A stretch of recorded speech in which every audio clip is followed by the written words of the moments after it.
안녕하세요. 세상에서 가장 작은 책방에서 조금 커진 경의선 책거리로 온 예따 책방입니다. 네, 오늘 소개해드릴 책은요. 짜잔! 만화, 그림 에세이라고 할 수 있을 만한 책인데요. 따뜻한 세상은 언제나 곁에 있어. 네, 이 책을 고른 이유는 오늘 너무 추워서요. 옷 막 계속 껴입고 있는데, 추워서 뭔가 좀 따뜻하고 재미있고 약간 후끈한 그런 이야기들은 없을까? 이런 생각을 하다가 이 책을 찾았습니다. 이 책은, 네, 이렇게 지금 책방 문은 못 여는데, 아름아름 이제 지인들이 예약 신청을 해주셨는데, 그 중에 이제 한 분이 또 이제 신청해 주신 책이기도 한데요. 이 책은 참, 따뜻한 자기 치유 이야기라고 해야 되나? 그런 만화책이에요. 만화는 이런 그림톤? 이런 그림톤으로 된 그런 만화책이고요. 한번 살펴볼게요. 따뜻한 세상은 언제나 곁에 있어. 외톨이 고양이 부부치유의 영수증 그림 일기라고 부제가 되어 있어요. 부부치유 지음 이은의 옮김이고요. 띠지에는 라이팅하우스에서 나왔어요. 가장 힘들었던 시절의 나에게 이 책이 도착했으면 좋겠다. 라는 이제 한 줄 카피가 아사히 신문에서 이렇게 언급을 했나봐요. 카피가 들어와 있고, 작지만 확실한 행복을 찾아 나선 소심하고 엉뚱한 고양이의 마음이 따뜻해지는 그림 에세이라고 되어 있어요. 뒤 날개에 보면 꾸깃꾸깃 영수증 뒷면에 그려진 치유의 그림들. 행복해지는데 꼭 많은 게 필요한 건 아니야 라는 멘트도 실려 있고요. 일단 이 책을 쓴 그림을 그리고 이야기를 담아낸 부부치유가 누군지 한번 볼까요? 일러스트레이터 2017년 봄부터 영수증 뒷면에 그린 그림 일기를 트위터에 발표를 했대요. 소심하지만 귀엽고 엉뚱한 고양이 캐릭터와 하이쿠처럼 고양이스럽진 않은데 리듬감 있고 함축적인 글로 게시물을 올릴 때마다 실시간 검색 인기 순위에 오르며 뜨거운 반응을 얻었다고 해요. 트위터 스타로 불리며 큰 사랑을 받은 저자지만 유치원에 다닐 때부터 인간관계에 늘 어려움을 겪었다고 하네요. 초등학교 때 왕따를 당했고 도대체 왜 이렇게 왕따를 많이 당하는 거야. 성인이 된 후에도 가까운 사람으로부터 배신당하기 일쑤였다고 하네요. 그림이 좋아서 미술을 전공했지만 창작 활동에만 전념하기에는 늘 자신이 모자라다고 느껴서 20년 가까이 가구 판매점, 의류 매장, 이벤트 회사, 패밀리 레스토랑, 카페 등 여러 곳에서 닥치는 대로 일했다. 어떤 일이든 전력을 다하느라 싫어도 괜찮은 척 무리하다 보니 좋아하는 것조차 할 수 없을 정도로 지쳐버렸다. 요즘 말하는 번아웃이죠. 결국 30대 중반에 백수가 되어 백수는 정말 인간에게 정말 필요한 정말 시간인 것 같아요. 캄캄한 방에 홀로 틀어박혔다. 세상 사람들이 모두 자신을 이용하거나 싫어하는 것만 같았고 원인을 알 수 없는 부스럼까지 생겼다. 가족들의 불살핌 속에 겨우 기운을 차리고 외출할 수 있게 된 어느 날 카페에서 받은 영수증 뒷면에 그림을 그리기 시작했다. 짜투리 종이라면 잘 그려야 한다는 부담감 없이 그리고 싶은 대로 그려도 괜찮을 것 같았다.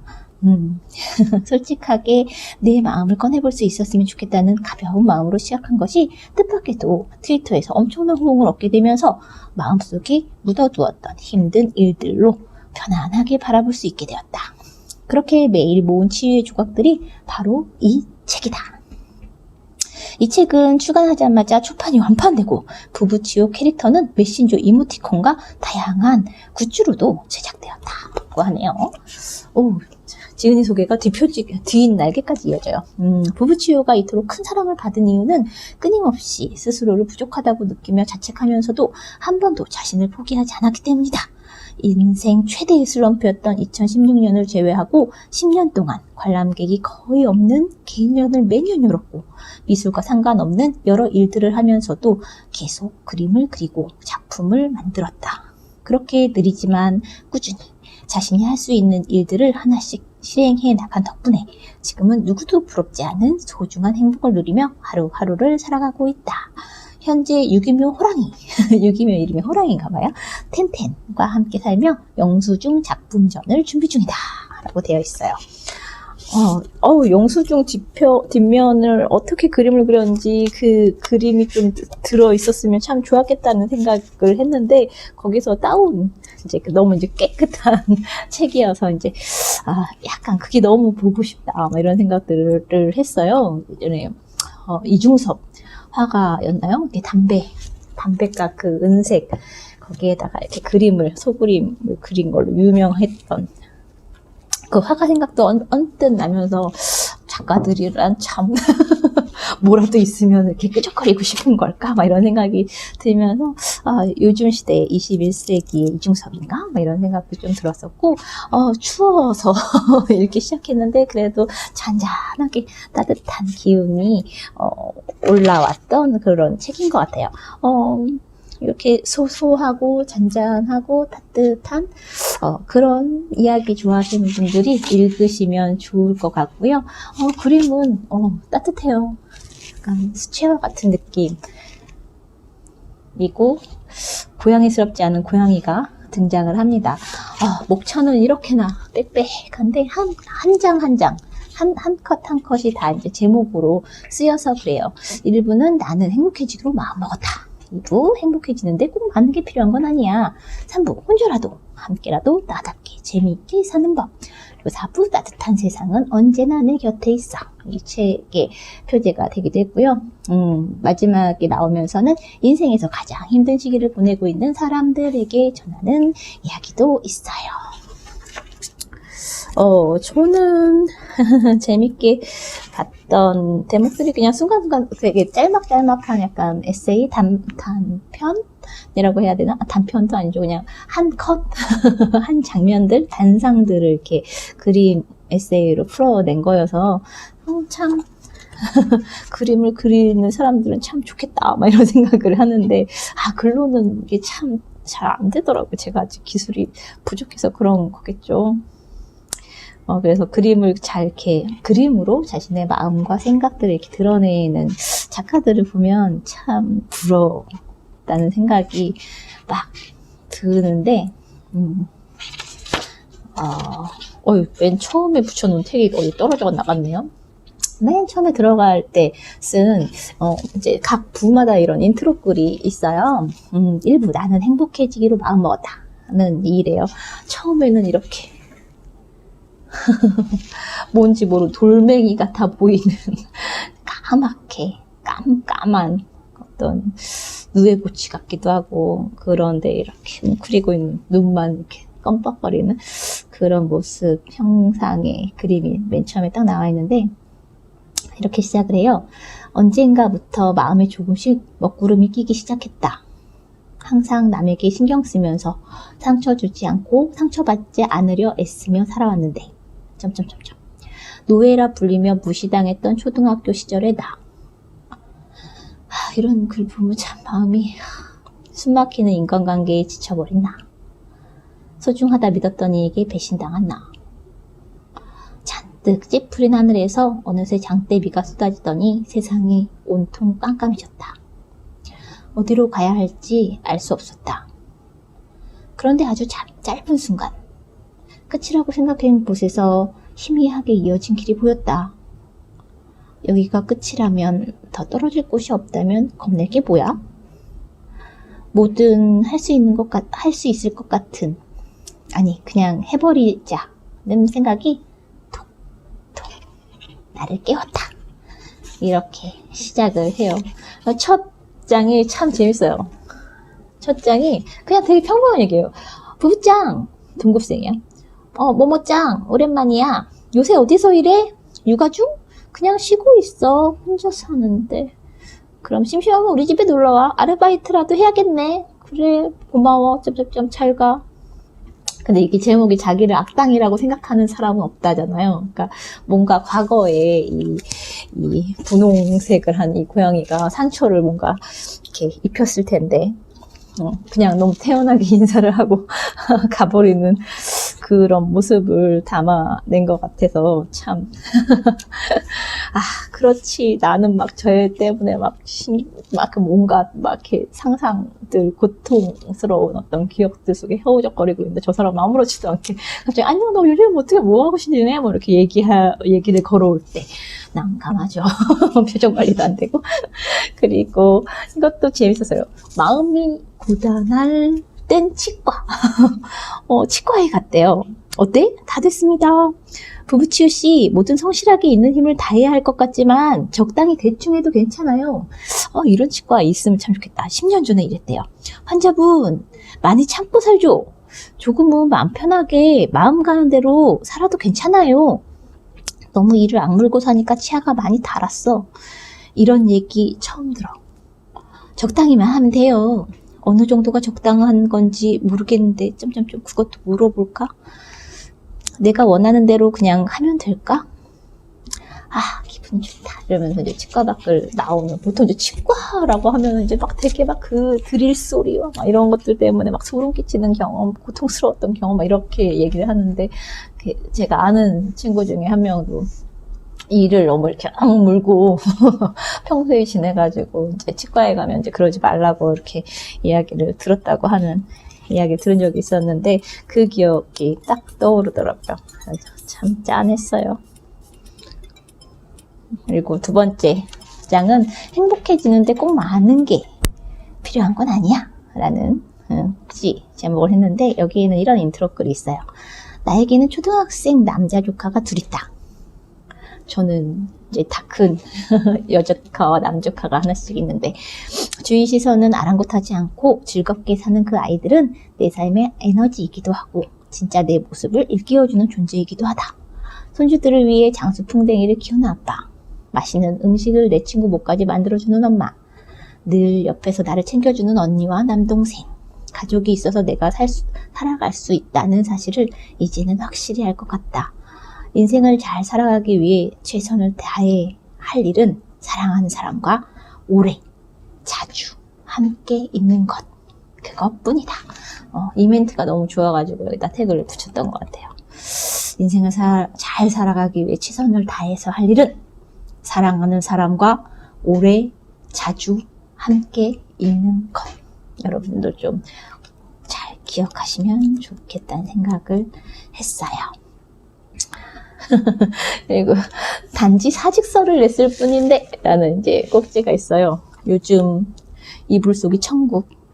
갑자기 맛있다. 와쿠와쿠 잘 먹겠습니다. 모든 음식이 다 먹을 수 있을까? 맛있어졌다. 잘 먹었습니다. 깨끗. 그냥 사직서만 해도 삶이 다 나를 위해서 존재하는 것 같고 약간 계좌에 돈이 약간 있긴 해야 될 텐데 저도 이랬던 기억이 나가지고 막 이렇게 계속 보면서 흐뭇해하면서 웃었던 한 달은 참 즐겁죠. 되게 제가 평소에 생각하는 것들하고 되게 닮아 있어서 제일 좋았어요. 좋아하는 것만 하기에도 짧은 게 인생 이런 꼭지도 있고.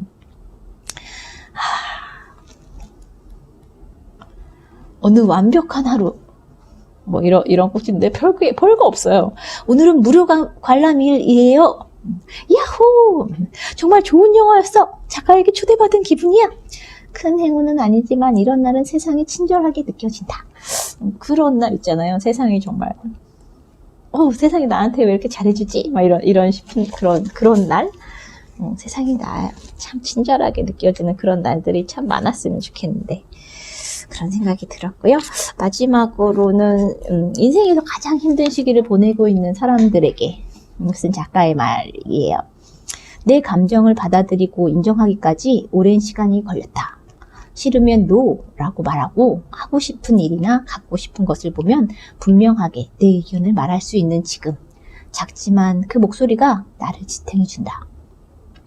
내게 소중한 것이 무엇인지 깨달았을 때 다른 사람에게 소중한 것이 무엇인지도 깨달았다. 이것도 참 흥미롭죠? 부디 나와 당신에게 행복한 날들이 계속되기를. 그래요. NO, YES. 내가 원하는 게 뭔지 이걸 얘기만 잘 할 수 있어도 참 좋겠다라는 생각 많이 하는데 어렵죠. 제가 얼마 전에 조카들한테 야야 이분 참 말을 잘하지 않냐? 뭐 이런 이야기를 들었어요. 그래서 되게 낯설다고 생각을 했었는데 내가 말을 잘하나? 막 이런 생각을 했어요. 늘 이제 성에 차지 않게 저는 그러니까 내가 마음에 담아놓은 것들을 글로 이렇게 찌끄적찌끄적 거리는 거는 되게 좋아하고 거기에는 어쨌든 이렇게 내 마음속에 있는 결들을 이렇게 어쨌든 옮겨놓는 것은 그래도 좀 이런 사람들이 그림으로 자신을 표현하는 것처럼 저는 이제 글로 에세이처럼 일기처럼 이렇게 쓰는 걸로 마음을 잘 드러내는 편인데 말은 그렇게 자신 있는 영역은 아니어서 그 말을 듣고는 그래? 내가 말을 잘해? 이런 생각을 했었는데 그거는 그래요.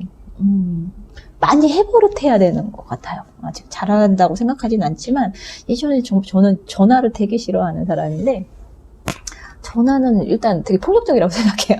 그러니까 나의 시간, 내가 뭐 책을 읽고 있든 무슨 일을 하고 있을 때, 누군가 전화를 불쑥 걸어오면 내가 하던 그 모든 시간들이 이렇게 탁 이렇게 멈추고 상대방한테 뭔가 이렇게 귀를 기울여야 하잖아요. 그래서 전화를 내가 준비된 상태가 아니면 잘 안 받는 편이기도 한데 말로 뭔가를 막 주저주저하고 내가 끊고 싶은데 그냥 탁 끊을 수도 없잖아요. 그러니까 다 듣고 뭐 이렇게 해야 되니까 그런 어떤 선택지 없는 어떤 통화에 되게 별로 안 좋아하기도 하는데 그렇게 생각해 보면 이렇게 말하는 게 나도 참 쉽지 않았었구나. 그러니까 누가 봐도 그렇게 말을 하는 걸 어려워하는 사람은 아닌데 그렇다고 말을 잘한다고 생각하지는 않지만 그렇다고 막 이렇게 쟤는 이렇게 말을 하는데 되게 힘들게 하는구나, 부담스러워하면서 하는구나 이런 인상을 갖게 하지는 않는 사람 중에 하나일 텐데 그런 저도 어렸을 때는 되게 막 전화 한 통화 받을 때 혹은 걸 때 막 숨을 띠띠띠띠 네 여보세요 막 이러면서 이제 전화통화를 하고 막 이랬던 기억들이 나서 노, 예스 혹은 이거 물어볼까 말까 막 하는 어떤 그 주저함, 머뭇거림의 그런 시간들은 결국 지금도 별로 좋아하진 않지만 해봐야만 하는 그걸 넘어서고 싶다면 뭐 굳이 꼭 하지 않아도 되면 안 해도 되지만 해볼수록 느는 것들이 있다. 나이를 먹는다는 건 그런 경험들이 한번 계속 쌓여서 이제는 이제 네 뭐 어디시죠? 네 어떻게 해주세요? 뭐 이런 이야기들을 그래도 예전보다는 자연스럽게 할 수 있는 그런 때가 되지 않았나 이런 생각들도 언뜻 하게 됐어요. 참 추운 날에 읽기에 참 따뜻한 이야기, 그리고 자기 치유라고 해야 될까요? 마음에 상처를 받고 움츠러들어 있는 사람들한테 뭔가를 끄적인다는 거, 기록한다는 거, 마음을 이렇게 표현하는 그런 행위들, 이런 것들이 이렇게 쌓이는 시간만큼 자신의 마음도 좀 많이 편안해지지 않을까 이런 생각이 들었어요. 네. 추운 날 읽기 좋은 책 권해드립니다. 안녕.